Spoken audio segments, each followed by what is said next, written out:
You know what the internet needs more of? People who aren't biologists telling people who trained in all this stuff why they're wrong. And yes, I know I'm not a biologist either, but I know when a creationist is completely missing the mark when it comes to human evolution. Standing for truth? Nah, mate. We're fighting for the truth, and it isn't Adam and Eve.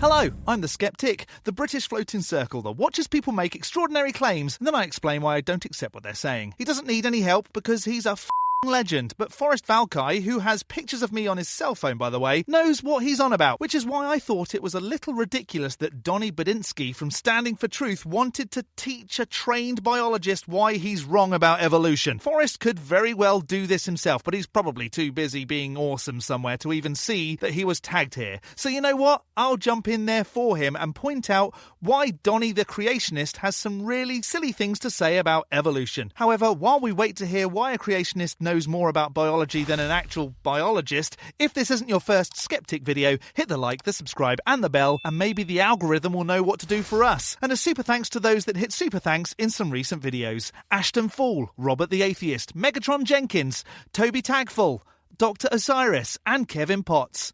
And a big thank you to the new channel members who get access to a pretty awesome Lisa the Rainbow Giraffe emoji. Lisa the Rainbow Giraffe bestows leaves upon you all. More hen. Okay, I'm ready for a creationist to teach me why evolution is wrong. All right, welcome to this next session of Refuting the Critics. In this specific video, I will be teaching Forrest Valkai, a proponent of common descent, exactly why evolution is false and biblical creation is true. A registered practical nurse who studies science topics is going to explain to an actual scientist why they're wrong. Wow, this should be good. And I want to get right into the video that we are going to be responding from Forrest Valkai here. Now, as you know, here on Standing for Truth, we like to leave no stone unturned. We engage all challenges and interact with our critics. And we have countered many objections and challenges offered by your most militant guardians of common descent. Common descent? You mean a scientific theory that has tons of evidence to back it up? Why DNA sequencing, and I say this as a real layman, demonstrates commonality between different species? Well, and don't come here with, well, you just believe something in a book, because I accept things in multiple books by completely different folks that conclude the same thing, that also show you how to see those things yourself. I have had many people reach out, whether it's through email, Facebook, or in comments, to respond and refute Forrest Valkai. Your best friend Kenty doing that doesn't count. And so I've compiled a few videos. One thing that I noticed from him is a lack of engagement on our very best arguments and points from the biblical creation perspective. And I did find one specific video. It's in the form of a short where he attempts to engage the incredible scientific evidence that is confirmed. Well, if it's confirmed, why the hell are you bothering, Donny? Adam and Eve, and has confirmed exactly what the Bible, specifically in the book of Genesis, offers us in terms of the origins of humanity. So hang on. It's science or a book saying Magic Man went poof? That's basically what Genesis says. And so I will start with that one. And then I've got at least one other video that I will be responding to him on in a future session. And so with that, let's get right into what Forrest Valkai has to say on Adam and Eve. Here we go. So I am currently deep in the heart of Texas, but I want to take a second to answer this question. It's a really good question. The term mitochondrial Eve refers to the fact that we all get our mitochondria from our mothers. Sperm cells do have mitochondria, but they're only in the tails. And when the sperm and the egg fuse, the tail falls off. And so at the end of the day, all the mitochondria in your body came from your mother's egg cell. I will say this real quickly before he continues. I don't know, man. Stopping there makes it seem like you have an issue with what Forrest said about sex cells, which is giving off huge virgin vibes. And you know what? That's okay, man. When conventional scientists, when they discovered the reality that all people today, all mitochondrial DNA, which is maternally inherited, so all mitochondrial DNA worldwide can be traced to a single female ancestor in the not so distant past. Not so distant past? I guess if we're talking billions of years, then no. But if you're talking the Earth is 6,000 years old, then what is not too distant? Because a couple of 100,000 years sounds like distant to me. They coined that more so tongue-in-cheek mitochondrial Eve.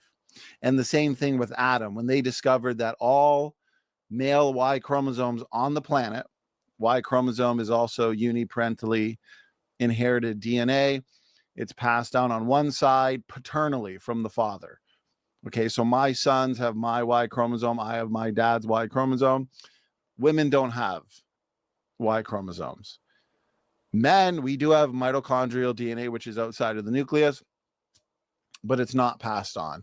So when secular scientists coined the terms mitochondrial Eve and Y chromosome Adam, which is more specifically or accurately Y chromosome Noah, we'll get into that. They coined it Y chromosome Adam.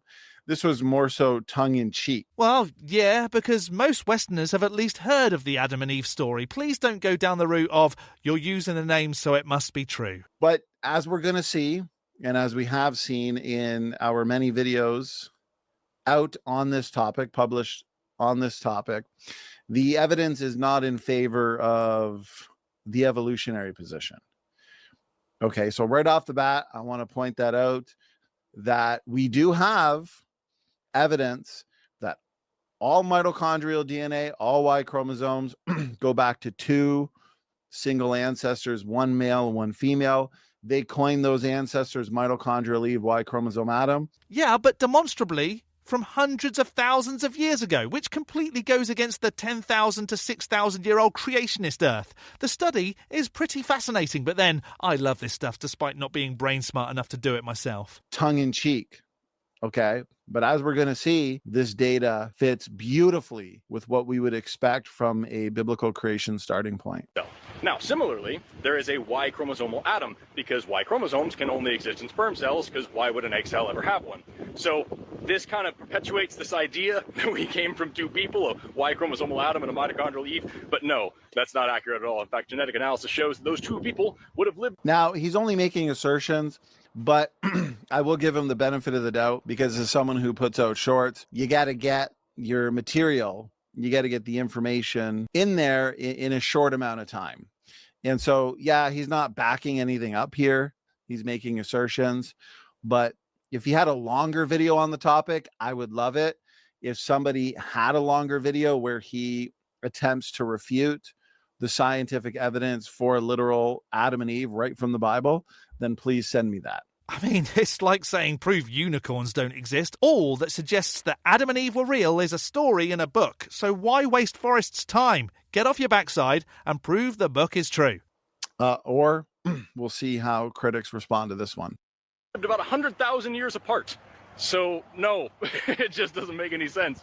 And this is why scientists should really stop using things like poetry and mythology to try to make things make sense, because while it is very pretty, it just ends up causing more confusion.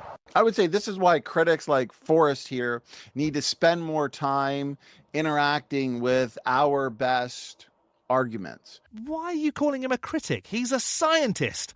And lay out the arguments, my man. But I'm no scientist, so I'll see what I can do. And he should make sure to stay as up to date as possible in terms of what we in the world of creation are saying, because it, as we're going to see, is very easy to demonstrate the reality of an Adam and Eve that existed just a few thousand years ago. Let's get into the data on this topic. And so, firstly, the observed rate, what we observe empirically, okay, in terms of mutation rates, whether we're looking at the mitochondrial DNA, whether we are looking at the Y chromosome, the mutation rates are fast, okay, and there's low diversity. What do you mean by the mutation rates are fast and low diversity? I think you need to do some splaining. Therefore, it's easy to get a Y chromosome Noah and a mitochondrial Eve in biblical time. 4,500 years since the flood, roughly 6,000 years since creation. Now creationists are rewriting who banged who in the Bible. I know Eve had to sleep with a lot of fellas, given that the 4 other folks around were Adam, Cain, Abel and Seth, but hanging around to give Noah babies too? What on earth is this? Now, the Bible makes some very specific claims on some very specific genetic related claims. Where have I seen this skipping through PowerPoint presentation slides thing before? Oh, yeah, that's right. Okay. Notice here, the book of Genesis makes several genetic statements with significant implications. And quickly going through those, here's a couple.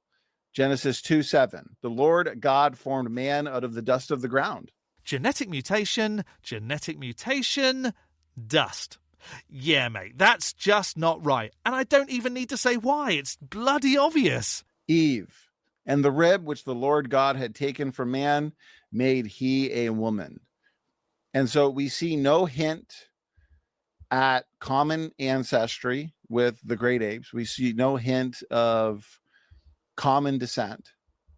And we have Jesus Christ himself saying from the beginning of creation, specifically here, Matthew 19:4, and he answered and said unto them, have ye not read that he which made them at the beginning made them male and female? That's your evidence against evolution. Because a book you believe to be true but haven't demonstrated to be true says that Jesus and Greybeard the human builder did it with zero mention of apes, so therefore evolution can't be true. But let's not get into the fact that you have to presuppose the book to be true, but ape-like ancestry wasn't discovered, I guess, until many hundred of years after the book was written. It's almost like science evolved, and instead of filling the explanation with a god, some went for what was the most plausible and backed it up with evidence. Referring to the creation week and day 6, where Adam and Eve were first created. And from the beginning of the creation, God made them male and female. Adam, the first man, and then Genesis 3:20, Eve, the mother of all living. I'm going through this quickly for a reason. It is because I have given a 90-minute talk on the best scientific evidence for Adam and Eve that I will make sure is linked in the description box of this video. And I go over all the scriptural and scientific evidence in detail. I also, with Matt, we did a 3.5-hour program on this topic with Brian from Apologetics 101. So for a comprehensive breakdown on all the important details, do check that out. But hold on a minute, you didn't explain why Forrest was wrong. You just pointed to some words in a book and said, nuh-uh. And so let's just get into a few reasons why Forrest Valkai needs to update himself on the science of Adam, Eve, origins, and ancestry. Now, Forrest, he put out a video, if I remember correctly, it's titled How to Teach a Creationist Evolution. And it is going to be a lot of fun. I'm really excited to respond to, especially his claims on mutations. He goes into the definition of evolution, and it is going to be it's going to be a real treat to respond to. So stay tuned for that. It's on days like today that I really hate the internet. You get guys like this with zero training but a good microphone that just think his wiki searches and holy book are better than years of specific study in a very niche but awesome field. Now, the Bible claims to be the history book of the universe. What do we see? We see one woman, one man, Eve and Adam.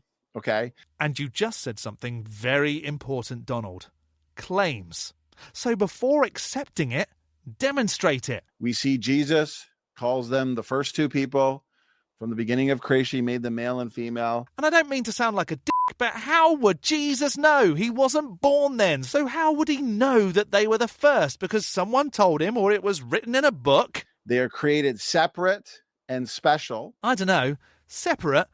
Eve was apparently made from Dustman's rib. Independent from any other form of life that includes the great apes like chimpanzees, bonobos, gorillas, orangutans, and that, of course, includes strawberries and pine trees. That is the separate ancestry model. The humans are created separate independent and special. But it still sounds like you're saying, my book says so. So we're not getting anywhere. Independent, that is, from any other form of life. And so the Bible, again, claims to be the history book of the universe. There are some very specific statements there that we can compare to the empirical scientific data. And we can make very specific predictions. Adam and Eve predictions. We would predict, well, we already know that this exists, as Forrest pointed out, but he says that the numbers are inconsistent with the biblical timeline. No shit, because there's ways of demonstrating that to be the case. Radiation measurement, stratigraphic superposition, and the fossil record all help to determine the age of the Earth, and it's way older than creationists think. And we are going to see that that is not the case. When I say observed rate, a pedigree, for example, in terms of mitochondrial DNA, take grandmother, mother, daughter, count up the differences, what you get is a fast mutation rate. But the next generations after the grandmother have different fathers, so of course they're going to have differences. In the mitochondrial DNA, it's anywhere, depending on what study you look at, it's anywhere between 0.1 per generation, as high as 0.5. Okay. And the mitochondrial genome is only about 16,500 letters. So it's a smaller chromosome. The Y chromosome is about 65 million or so letters. And the mutation rate in the Y chromosome, so say you take grandfathers, fathers, sons, count up the differences, okay, you get a fast rate, somewhere between 1 and 3, especially if you use high sequencing data. I'll be honest, I genuinely have no idea what his point is here. I think he just wanted to sound clever and spat out some things he read somewhere, but is now twisting it to fit the Bible view. If you can translate it, let me know in the section below. And so that's biblical time right there. Few DNA differences in both compartments, fast mutation rate. The critics, the PhDs out there, they do have rebuttals, and we'll get into some of that. So here's some predictions. Low diversity, 1 Y chromosome ancestor, 1 mitochondrial DNA ancestor. Turns out these biblical creationist expectations, Forrest, have been confirmed, and they need to be addressed. Quickly, why low genetic diversity? Well, the reason why we would predict low genetic diversity is simply because if God created just 2 people 6,000 years ago, what does that do? That restricts levels of genetic diversity. That's 2 people. You're obviously going to have limited genes floating around. Okay. But if the evolutionary model of human origins were true, then we would expect higher levels of genetic diversity, higher than what we see. Well, if there was a bottleneck of population, that being all of our ancestors leaving Africa around 60,000 years ago, of course there wouldn't be a lot of genetic diversity, right?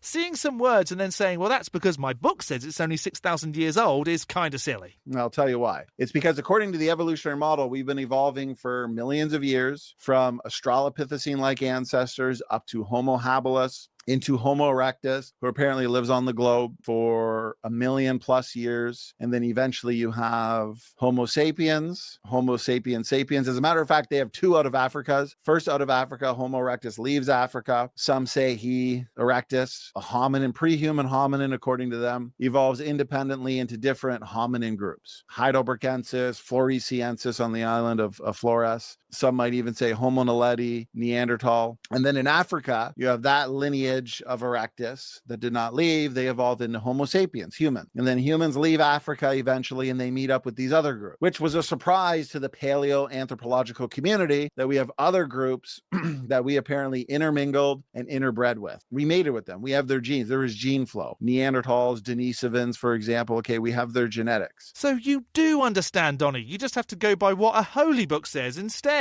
So we would expect a lot more diversity. Mutations add diversity because they're adding something that was not previously there. And therefore, if you're accumulating these mutations every generation from pre-human hominin ancestors to humans, or you want to just consider the bottleneck, roughly 100 to 200,000 years ago, according to their model, in Africa, you'd expect a lot of genes floating around these populations.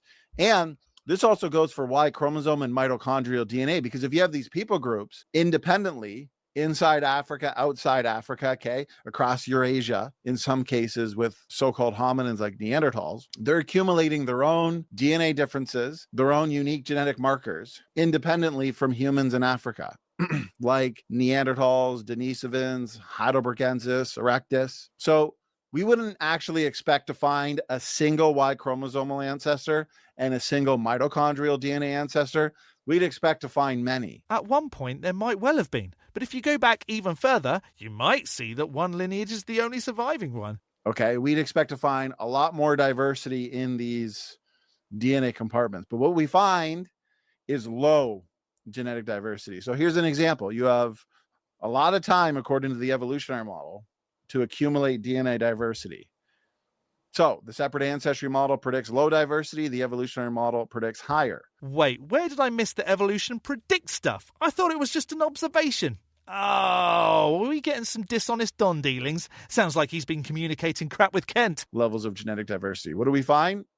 Every single human being is nearly identical genetically. Low diversity in mitochondrial DNA, low diversity in the Y chromosome, low diversity overall, autosomal nuclear DNA. Okay, notice this. Human genetic diversity is substantially lower than that of many other species. And doesn't that make a greater case for evolution? That we're all related and yet can look so different because the last 0.5% is enough? Is our DNA has hair, eyes, nose, blah, blah, blah? Any two human beings are 99.9% identical. All human beings are 99% identical in their genetic makeup. This is fascinating. And the evolutionary community did not predict this. Because it's observation. The rescue devices don't work. Okay, again, if God created just two people 6,000 years ago, that would restrict levels of genetic diversity. Now, oh, it makes sense if a god did it to someone that believes in a god. Gotcha. What the evolutionary community invokes is a massive population bottleneck in Africa in the distant past. So apparently you have a population crash. The population is now at somewhere between 2,000, 10,000, some say 30,000. But this is not just a one generation bottleneck or a 2-generation bottleneck. This is an extended population bottleneck, and it has to be in order to reduce the necessary levels of heterozygosity, which is just more DNA diversity, and increase the levels of homozygosity, which is less genetic diversity. He's got to be reading something and not knowing what he's saying. Doesn't Kent do that too? And I'm sorry I keep bringing him up, but Standing for Truth is the only place that Kent will do debates because there's some kind of bias there. But Kent reads scientific literature and then says, no, because God. It looks as though that's the route Don takes too. But the problem is, this would be a near extinction event. And what happens in these events is inbreeding, severe inbreeding, because this population stays small, stays isolated for an extended period of time. Inbreeding reveals the hidden reservoir of genetic mistakes. These deleterious mutations that have been accumulating over time, those that are in recessive form, they come to the forefront, they lead to rapid and accelerated genetic degeneration. They leave populations genetically compromised. These would be coming to the forefront, leading to disease, leading to degeneration. And we're supposed to believe that this genetically compromised, highly diseased, hypothetical population of human beings in Africa suddenly explodes in all parts of the globe. Tens of thousands of years isn't suddenly, but whatever. Seizes dominion over the planet, invents automobiles, airplanes, computers, and basically the sophisticated world that we live in. No, this is something they can believe in, okay? But it is not science. Well, I'm sorry, but it is. And it really does seem that you can't accept it because your book says so. Donny's video is 52 minutes long, and I'm now at 19 minutes in, and he's quickly moved away from forrest, which was the whole point. And it's just reading scientific text and saying, no, that's silly because it says different in my holy book. I'm not sure how that demonstrates anything, but whatever. If you want to watch the whole 52 minutes, I've linked the video in the section below. But this really does sound like yet another loud creationist sticking their fingers in their ears and saying no because God. Did Donny have anything to say in that rambling that convinced you that forrest is wrong and Adam and Eve were real? Let me know in the section below. I'm going to skeptic this as the renegade science teacher being safe for a good while yet. A big thank you to this month's top level ticks on Patreon. Dark Ether Piao, Tamo, the Barely Bearable Atheist, George, Godless Granny, Addy Rockart, the Enixes, Jakari, Elizabeth, Whiskey Tech Fred, Rick, and Stylistic Matthew, as well as all the $3 base ticks and new channel members. You can become a supporter on Patreon too at patreon.com/theskeptic. The link is in the description along with links to all my other socials, or become a member by hitting the join button below this video. Don't forget to hit the like button and subscribe if you haven't already. From me, the Skeptic, stay safe, keep thinking logically and ask questions. Skepticism is the first step towards truth. See you next Saturday.